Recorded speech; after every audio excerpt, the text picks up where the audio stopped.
Bien, Zona Crítica continúa con su espacio de, no de reflexión, sino tal vez hasta como de pitorreo respecto a las cuestiones nacionales, porque, oye, qué difícil sería tomar las cosas en serio, ¿no?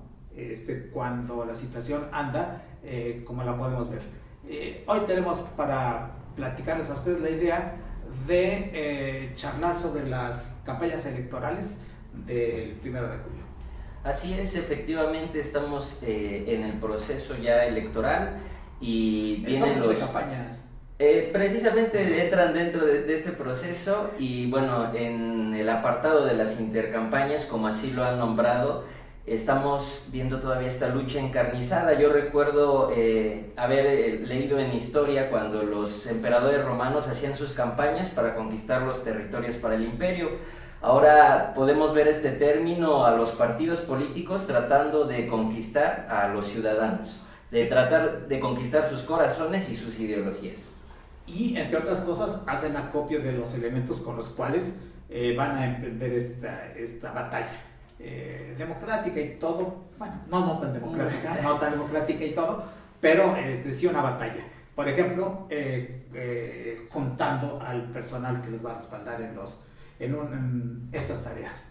Efectivamente, ahorita estamos viendo cómo los partidos comienzan con el ajedrez político y es por ello que están moviendo muchas figuras a nivel nacional y sobre todo a nivel local. En nuestro caso de Tlaxcala, pues todos los partidos ya están apuntalando a quienes van a llevar las estructuras encargadas de hacerlos triunfar o en su defecto de fracasar. Efectivamente, el caso de Tlaxcala es notable por el hecho de que dos exgobernadores están en el grupo de apoyo del candidato de la alianza del PRI, Verde y Amigos. Esto ya está bastante largo. Entonces, a nivel nacional nos están comprando una mercancía un poquitito de dudosa calidad.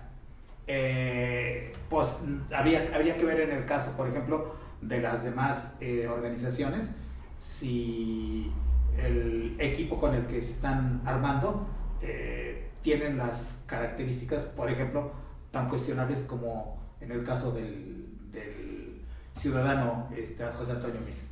Efectivamente, sí, y en estas campañas podemos ver cómo existe un reciclaje político. Bien lo mencionaste, existe la figura de exgobernadores que van a participar en este proceso, todavía no se deslindan tanto del poder político, muchos se aferran y aún buscan por cualquier bastión, no solamente nos vamos a un color, muchos buscan ese interés. Sin embargo, pues hay que saber realmente si estos personajes, cuando en su momento tuvieron el poder, hicieron bien las cosas.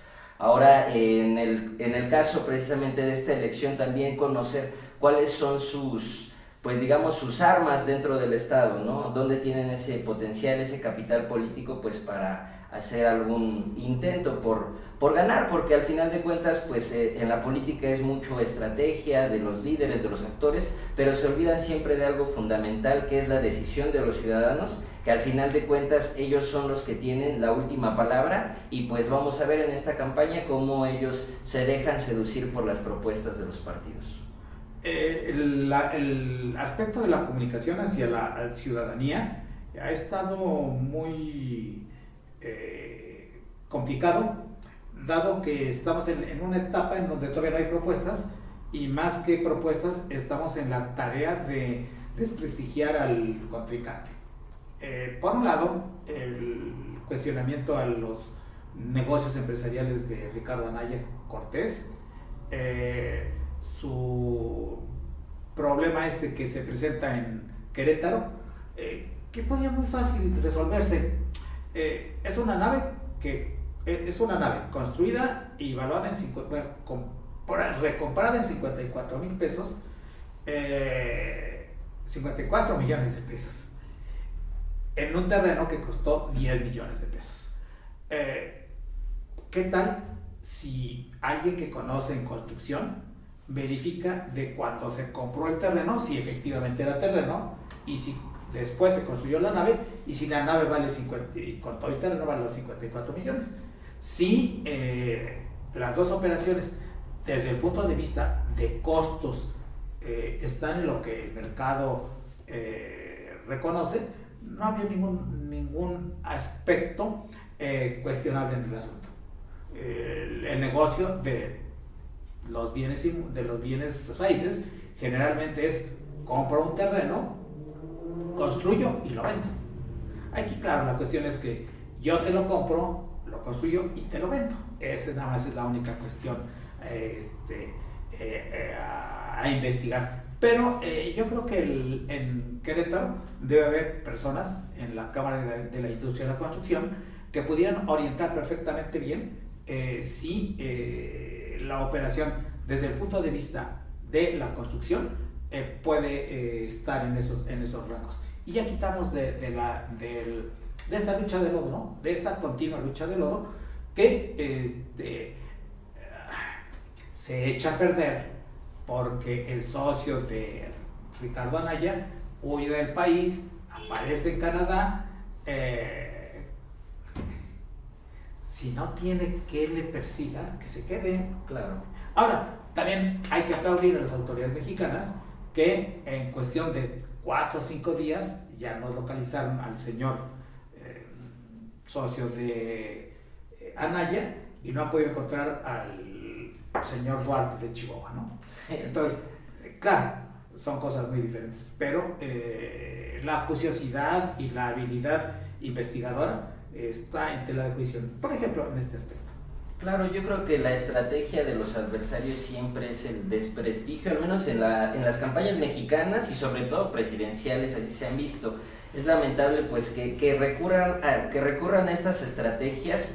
Al final a lo mejor pueden incidir, ¿no? En este caso Anaya ya trae antecedentes, no es la primera vez que lo acusan de algo. Sin embargo, pues ellos lo que realmente tienen que hacer pues es llamar a la unidad, llamar a propuestas claras, a propuestas convincentes que sin lugar a dudas beneficien a todos, pero pues para que todos se la crean tienen que hacer pues algo más que demeritarse entre ellos, ¿no crees? Suena bien, suena bien. Bien, tenemos otro tema. Lo saco así de sorpresa para que te desubiques y me dejes hablar mucho. Muy bien, adelante. Napoleón Gómez Urrutia, ¿qué te parece? ¿Cuál es el decir de la gente?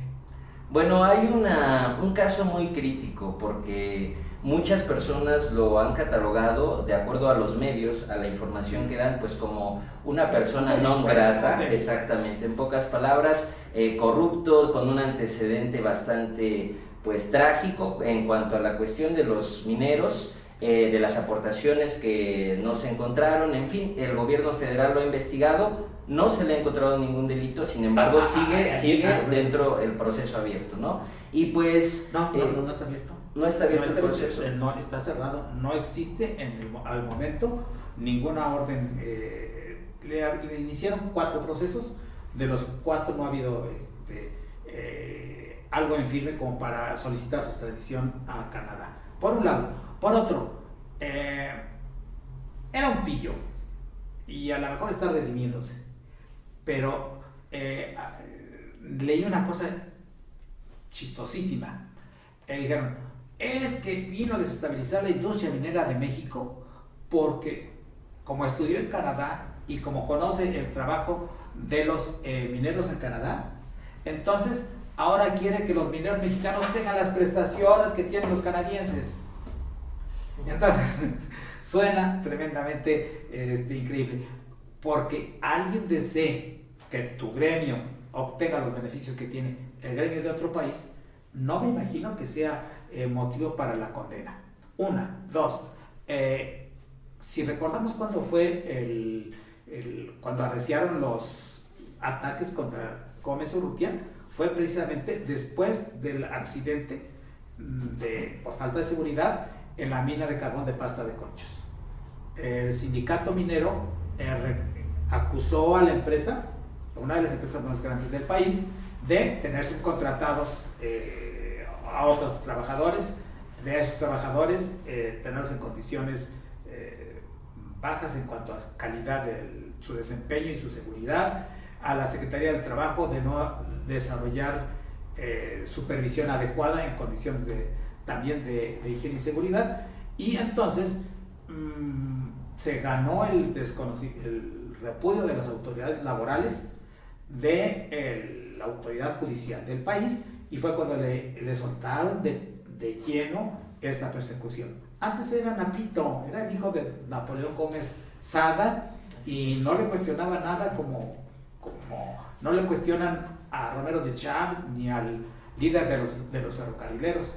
Era uno de los suyos. En el momento en que un líder de los trabajadores, un líder gremial, intenta obtener conquistas aceptables, razonables y aplaudibles para sus gentes, es cuando se voltean. Y hemos visto al menos en la televisión, que quienes más se manifiestan son los empresarios, y particularmente los empresarios de la industria minera. Así es. Bueno, yo considero que esta parte de la suma de este personaje al Movimiento Regeneración Nacional, pues nos da muchas dudas, ¿no? En primera instancia, yo considero que hay que enfocarnos más, no en la persona, sino en lo que representa. Al final de cuentas, en la política hay élites, y él, como bien lo mencionas, era parte de una élite que ya estaba establecida, como en su caso fue los líderes del sindicato de maestros en su defecto, ¿no? Sin embargo, estamos viendo que hoy ya no solo está dividida la población, sino también las élites se están dividiendo por el poder, y es precisamente que vemos esta suma. Ahora, lo importante sería investigar por qué, por ejemplo, J. Kolpolensky no está enterada de que esta persona se integra. Hay que conocer también el proceso, cómo es que se elige dentro del partido estos personajes. Exactamente. Sí, bueno, entra dentro del proceso de la insaculación, ¿no es así?